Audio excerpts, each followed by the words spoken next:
this head. You want to show that head? I've got the bolt extracted. We showed that in the previous video. I've got this cleaned up. And I could take this and deck it down on the mill. This is a machine surface, but it's not really necessary. It's just a thermostat mounting surface. So that'll have a gasket and sealant anyway. I'm not going to worry about that because this will take quite a while to indicate, and it just doesn't matter that much. What we are going to do is run a little bit of prep all across this to get rid of some of this stuff that's in the metal, and prime this with some primer that I misplaced. Oh, okay. Some silver primer in a can. This is actually military red oxide primer. So right now, I'm just going to put a little bit of prep all in here because this is an easy way to do this, and kind of degrease this head. It came back from the machine shop fairly clean. I had them blow it out and rinse it out because I sandblasted this and sandblasted the combustion chambers. You can see I've got cardboard underneath here to protect the freshly machined head. So should be good to go on that. And I've got an oil and water separator on, and this gun is leaky. So it's getting a little worn out, so you know, it's not probably going to be my main go-to gun, but they shoot well. It's only $10. So I'll be back with more in a minute. I'll start spraying this out and blow off any of the crud that's on the surface. I went ahead and got off all the weld spatter that I could find from welding the nut on to remove that broken bolt. So I'll show you more in a minute. Oh, you're back. Well, you're just in time. I'm going to plug the gun in here, and this is pretty high pressure. I've just got this set to its compressor's maximum, which is 175. That is not shooting pressure. Shooting pressure I'll be running about 35 psi. And my paint mix with this red oxide, this is stuff I mixed up a week or so ago. I'm running 5-to-1. I've actually sprayed this straight. It doesn't really seem to affect it, but boy, does it take a long time to cure out. So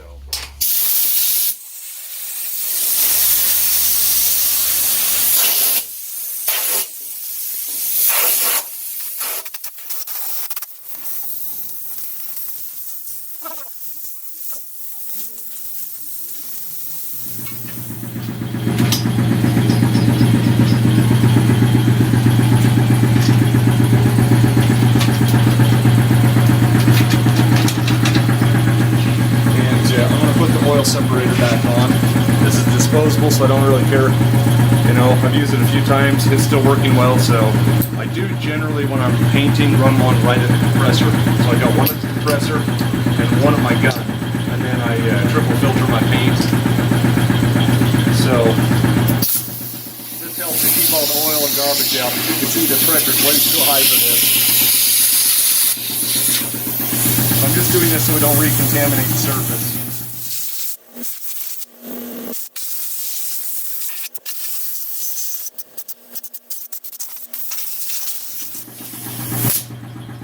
Okay, so we're going to let this outgas for a little while and check this, make sure it's dry. You don't want any of that stuff bubbling back up because, like I said before, it's going to ruin your paint finish. So we'll let that set up for a while. I'll go get the compressor set up for the right pressure, fill the gun up, and I'll come back when we're shooting. So if you guys want more details on how I do things, let me know. This being a special engine, this is going to be Army green, World War II green, and I cannot wait to shoot it. I'm going to paint this like they did with the original engines with an enamel paint. So that's what the military did as well. They didn't use a special paint for these. They painted them when they rebuilt them, and they pretty much sprayed everything, your spark plug wires, everything. So if it was on the engine, it got sprayed. These are something I really like. They're a couple of bucks, and they keep, see, I've splashed this around in here before I got these, and this gets in here and it gets on the edge of your paint can, and then your paint can sealed up. 415 is notorious for that. Boy, you better not let any of that get on there, or it's sealed permanently.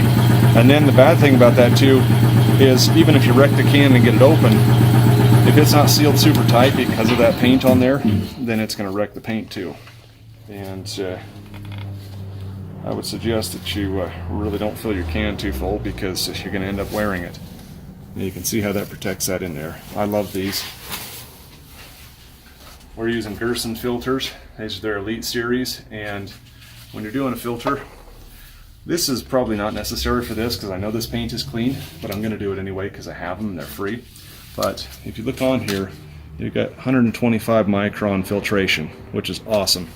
If you look through that mesh, hi everybody, you can see that's a really fine mesh. And this gets the contaminants out of your paint. You can also see I take great pains to clean my guns, make sure that they're pristine inside, so that you don't have that contamination going through. These guns do have a small filter in them, but you know, I wouldn't rely on that for anything but filtering out gravel. I've already shaken this paint up.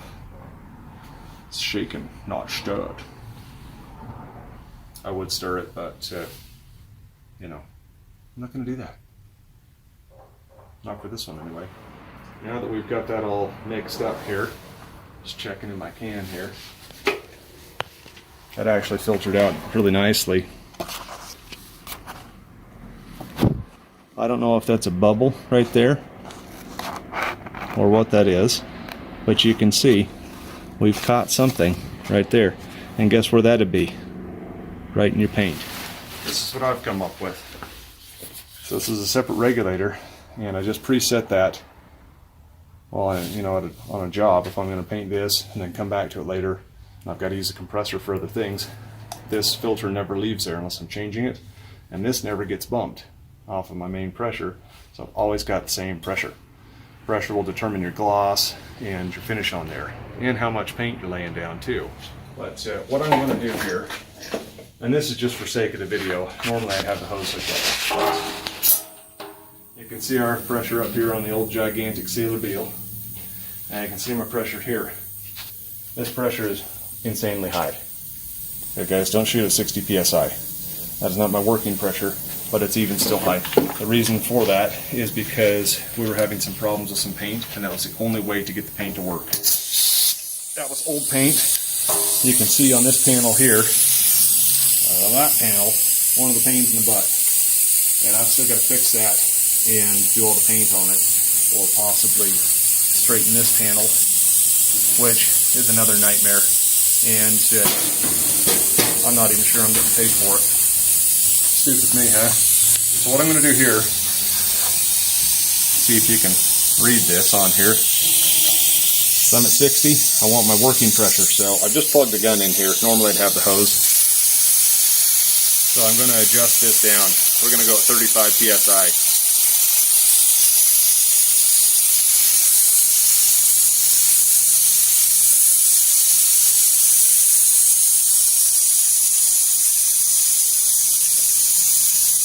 Reading this upside down, so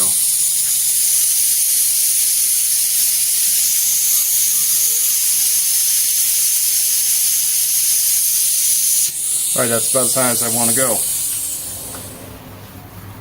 Okay, we'll wipe this down.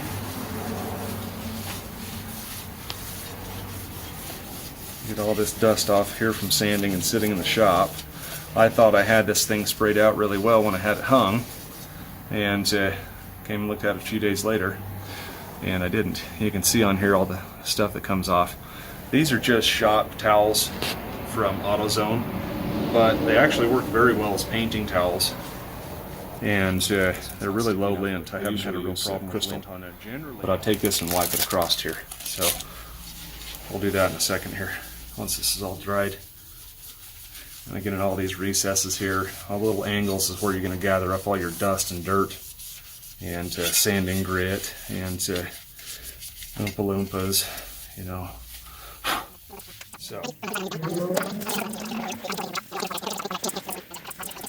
So another thing I'm doing here, just trying to get all the junk off my hands. And then I've already done this off camera, but I will blow off my suit or my clothing. I've actually found dog hair somehow in my paint before. I don't allow my dog in the shop, but there it is on my clothes or something, and it fell right into a fresh paint job. Okay, here's another thing. know if you can see this. Bugs are drug addicts. There's a little fruit fly. Was a little fruit fly. Now there's a little fruit stain flying around in here. And every time you paint, they land in your paint.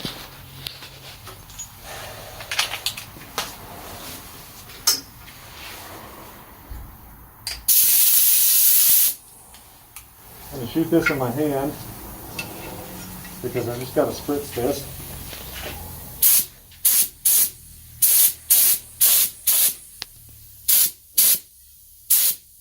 This is going to get sanded out anyway, so it's not critical if I've got overspray marks or whatever.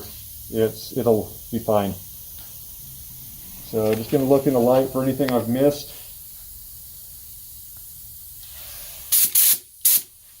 And now, so here we go. Another thing to notice, hang on to your air hose so you don't trip over it. You'd be surprised at how easy it is to trip over something, bump your air hose or your gun into your paint.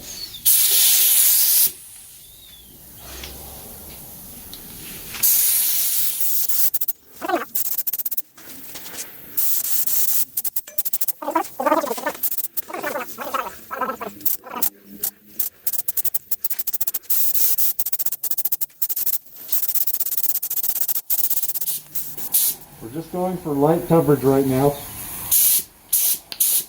We're not going for final finish. Your first coat always looks like crap. So I'm trying not to go too thick on this, but just get enough to where I'm not going to miss anything later.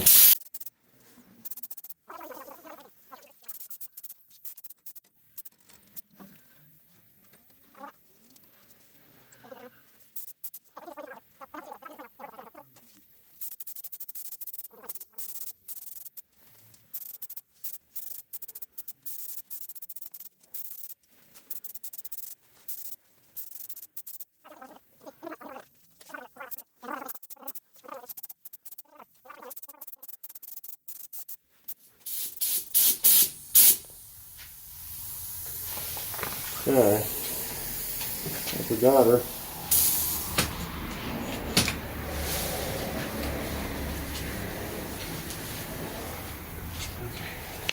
I take this blowgun that I've got here. This is a one that the machinist made, and I blow off all my garage door panels. A lot of times I'll shoot with the door closed. I'll blow out all the dust. If I'm shooting stuff that's a finished coat on body panels, I'll actually take and put water on the floor as well. And that's what I did with all those yellow panels from that 30 Chev Cabriolet on one of the previous videos. What I'm going to do is I've got to mix this paint together in a bigger bucket because I ordered these paint cans right here for my WC a few months apart, which means they're most likely different batch numbers. I really haven't looked on the can, I just assume they are. So what we're going to do is mix it together in this Monstro bucket here.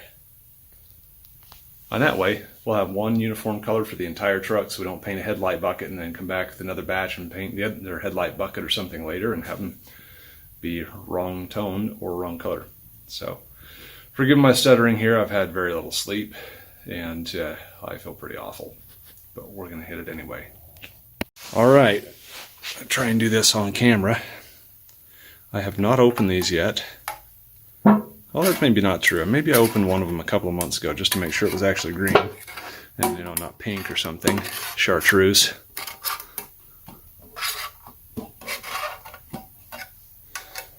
Tell you what, for a couple of bucks, these paint can lids open are sure bit of screwdriver any day of the week. And it's already going everywhere. So, what we're going to do now, before we make a gigantic mess, is mixy.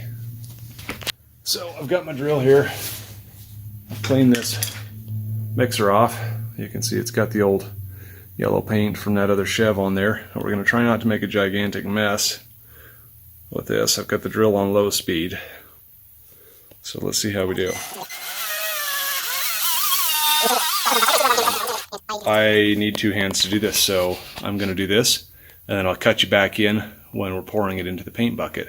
And then we'll do the same thing in there, and then pour them back into their respective containers. All right, here we go.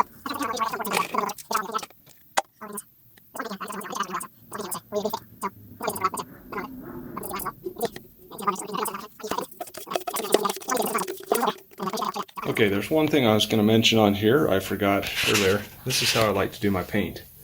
So I came up with an old postal scale. One thing I forgot to do was tear out my scale before I poured the paint in there. Usually I would do that. Today I'm not thinking too straight. But needless to say, I'm going to mix this the same ratio.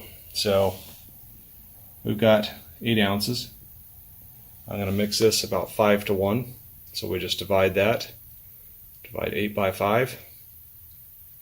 And then add 1 part of that back in for our total. So I'll show you more in a second. Xylol. La la la. That's great stuff if you want to get really high quickly.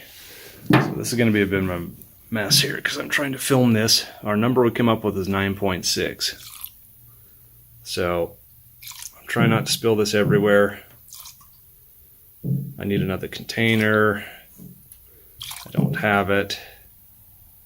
You know what? I'm going to call that good at 9.5, taking into account the fact that we've got that container on there and I didn't tear that out. I was just trying to pour paint because I've got to pour back into buckets here. And I just poured it directly out of the big bucket so I don't waste all that paint. And I may turn that sideways and let it settle out a little bit and then pour that back in these buckets. Because this paint's about $60 odd a gallon. And that sounds cheap, but when you start adding up everything, you know, times that times 4 because you got primer as well. And it gets expensive quick. So we're going to go ahead and stir this up and pour it in the gun. And we're back today on As the Paint Dribbles. You can see the paint slowly filtering through the 125 micron filter to get to its final destination in the bottom of the paint cup. It's doing a pretty good job. I see bubbles in there, but I don't see really any contamination. Boy, I can't talk today. Can't tell I'm sick and haven't had any sleep. I sound even more stupid than usual. I'm trying to concentrate on filming here. Just may not be able to focus as much as I normally would because I'm filming and I'm trying to not make you nauseated with the shots. Spitfire coming up. And this should be fun trying to film this at the same time. All right, here we go.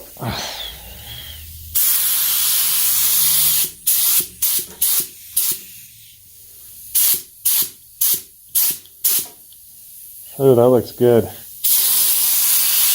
I don't know if you guys can see that on camera, but looks pretty awesome. This is the same color the truck will be.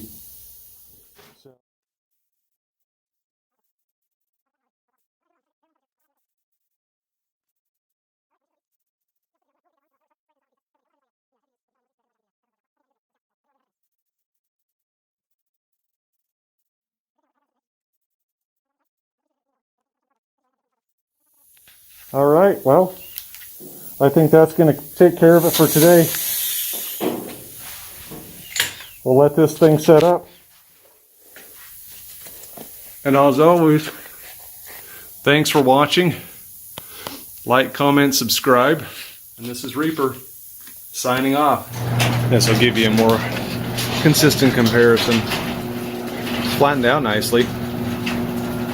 Looks pretty good. Our bracket looks good.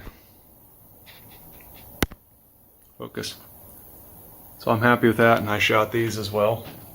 These just go on the bottom of the headlight bucket under the fender. I forgot I had done those a while back.